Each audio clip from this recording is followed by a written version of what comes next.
পর আগামী বৃহস্পতিবার বহুকাঙ্ক্ষিত ত্রয়োদশ জাতীয় সংসদ নির্বাচনকে কেন্দ্র করে নাগরপুর থানা বিএনপি কর্তৃক আয়োজিত আজকের এই বিশাল জনসভায় উপস্থিত সম্মানিত সভাপতি নাগরপুর থানা বিএনপির বিপ্লবী সভাপতি বীর মুক্তিযোদ্ধার চালক উপস্থিত আজকের এই অনুষ্ঠানের প্রধান অতিথি বাংলাদেশ জাতীয়তাবাদী দল বিএনপি কর্তৃক মনোনীত প্রার্থী ধানের শীষের প্রার্থী জনাব রবিউল আলম ভাই সহ উপস্থিত নাগরপুর থানা বিএনপির বর্তমান এবং সাবেক সিনিয়র নেতৃবৃন্দ এবং বিভিন্ন ইউনিয়ন থেকে আগত বিএনপি এবং কংগ্রেস সংগঠনের নেতৃবৃন্দ, আসসালামু আলাইকুম।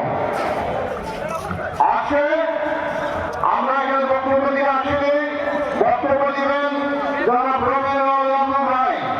শুধু দুটি কথা বলতে চাই, জনাব রবিউল আলম ভাই অত্যন্ত ভালো মানুষ, তিনি ইমানদার মানুষ, বাস্তবের আওয়াজ করেন, তিনি কোনো মিথ্যা আশ্বাস দেন না, তিনি কোনো মিথ্যা প্রতিশ্রুতি দেন না।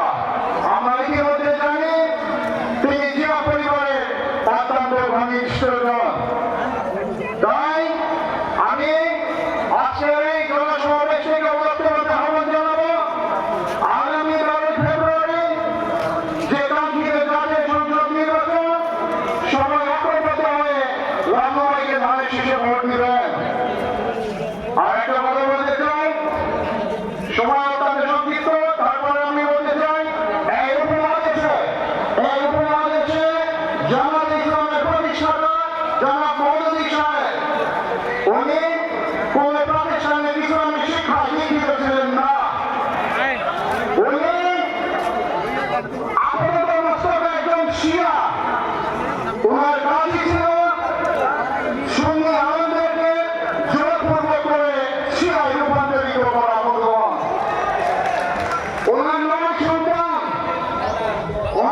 সন্তান ছিল, কেউ ওনার আদর্শ উজ্জীবিত হলে জামাত ইসলামী করে। বন্ধুগণ, শুধু